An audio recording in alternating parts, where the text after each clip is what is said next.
अस्सलाम वालेकुम नाजरीन, मैं हूं अब्दुल रज़ाक खट्टी।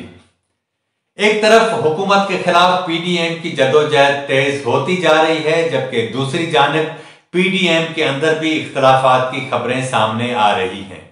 इस वक्त जेयूआई और पीटीएम के दरमियान इख्तलाफात बढ़ गए हैं। हाल ही में इस्लामाबाद में पीडीएम के सरबराही इजलास में मौलाना फजल रहमान और मोहसिन दावड़ के दरमियान जो तल्ख कलामी हुई वो आपके सामने आ चुकी है, लेकिन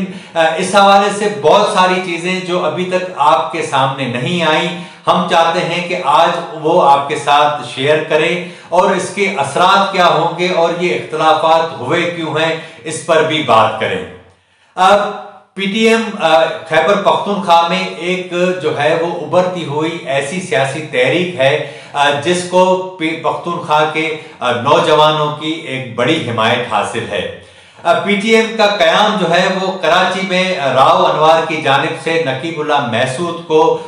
कत्ल करने के बाद वजूद में आया था और कराची से जन्म लेने वाली ये तहरीक अब कराची में और पख्तूनख्वा के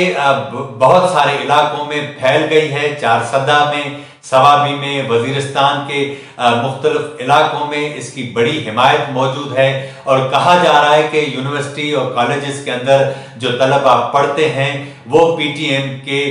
बैनर तले जमा हो रहे हैं। हाल ही में वजीरिस्तान में जो एक बड़ा जलसा मोहसिन दावड़ ने किया, उसने न सिर्फ अपोजिशन की जमातों की आंखें खोल दी हैं, बल्कि मीडिया में वो चीजें नहीं दिखाई गई, लेकिन पाकिस्तान की जो सियासी कुव्वतें हैं उसे इंतहाई उन्होंने उसका गहराई से मुशाहिदा किया। जो गैर सियासी कुव्वतें हैं वो भी उसका गहराई से मुशाहिदा कर रही हैं और ये एक ऐसी सियासी तहरीक है जिसकी अभी तक कोई जमात नहीं है, सिर्फ कोई एक मंजूर पश्तीन उनके रहनुमा हैं, लेकिन उसको कोई प्रॉपर तंजीमी ढांचा नहीं है। वो इलेक्शन कमीशन के अंदर रजिस्टर्ड भी नहीं है। उनके जो दो एमएनए हैं, अली वजीर और मोहसिन दावड़, वो आजाद उम्मीदवार की हैसियत से कौमी असेंबली के अंदर मौजूद हैं।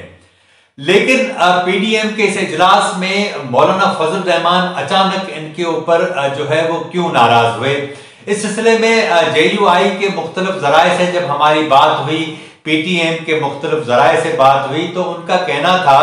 कि मौलाना फजल रहमान ने कोयटा के जलसे के अंदर वाज़ेह तौर पर जब मोहसिन दावड़ को कोयटा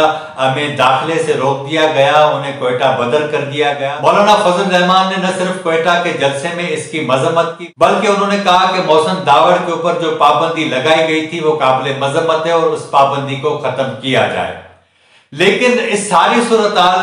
जो थी अचानक क्यों तब्दील हो गई? जरा ये कहते हैं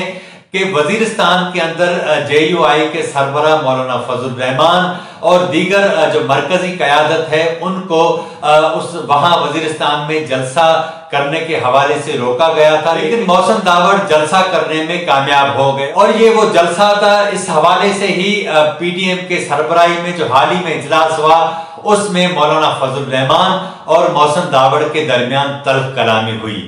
मोहसिन दावड़ ने कहा कि अगर आपको कोई जलसा करने नहीं देता तो मैं क्या कर सकता हूं, ये मेरा इलाका है, मैं जलसा करूंगा। है कि मौलाना फजल रहमान का जितना सियासत में तजर्बा है मोहसिन दावड़ की उससे ही कहीं कम उम्र है, लेकिन उसके बावजूद मोहसिन दावड़ इन सारे इलाकों में एक पॉपुलर हैसियत अख्तियार करते जा रहे हैं। मौलाना फजल रहमान की जमात जेयूआई को एक इशू पहले पख्तूनख्वा के अंदर ये था कि तहरीक इंसाफ ने एक बड़ी जगह जो है वो वहां बनाई थी और मौलाना फजल रहमान की जो हिमायत थी उसमें कमी वाक़ई हुई, लेकिन जैसे ही पीटीएम की तहरीक अब शिद्दत के साथ बढ़ती जा रही है तो अल्टीमेटली उसका जो नुकसान है वो जेयूआई को हो रहा है। और यही सबब है कि मौलाना फजल रहमान किसी सूरत भी नहीं चाहते थे कि पीटीएम जो है वो पीडीएम का हिस्सा बने, लेकिन जब इतवार का जो वजीरिस्तान में जलसा हुआ उसने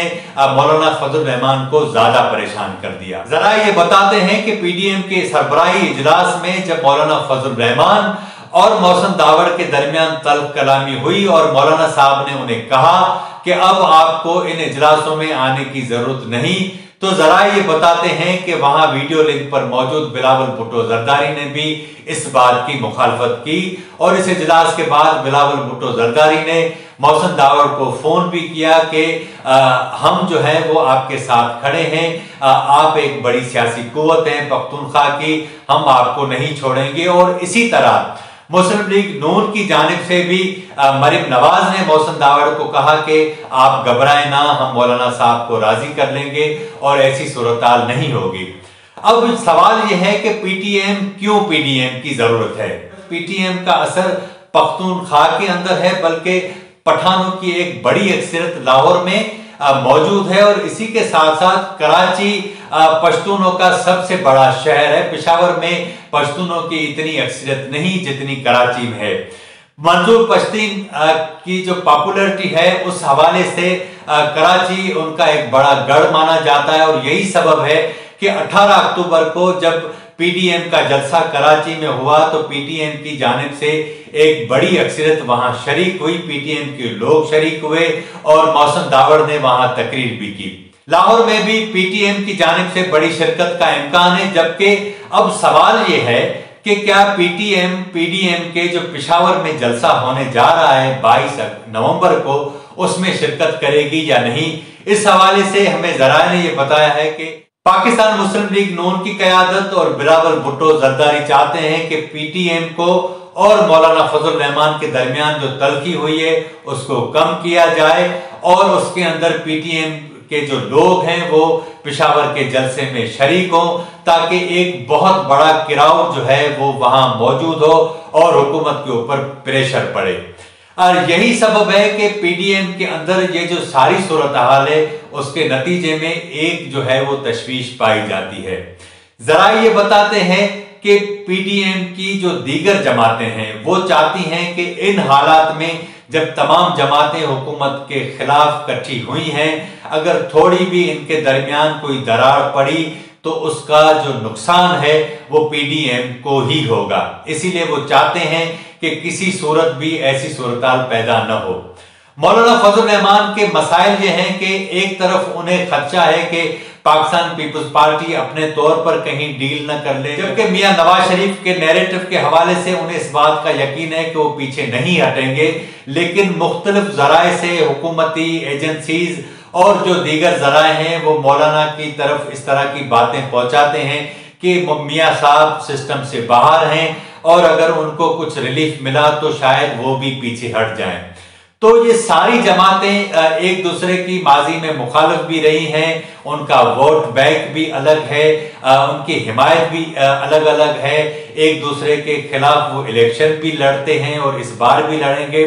इस सिलसिले में जो सबसे बड़ा इशू ये है कि इन सबको कैसे इकट्ठा चलाया जाए। अब जब खुद मौलाना फजल रहमान इस सारी सूरत हाल के अंदर खुद इफेक्ट हो रहे हैं खुसूसन पख्तूनख्वा के हवाले से, तो उनके लिए ये बड़ा चैलेंज भी है कि वो किस तरह पीटीएम की कुव्वत को हजम भी कर लें, कबूल भी करें और अपने आप को नुकसान भी पहुंचाएं।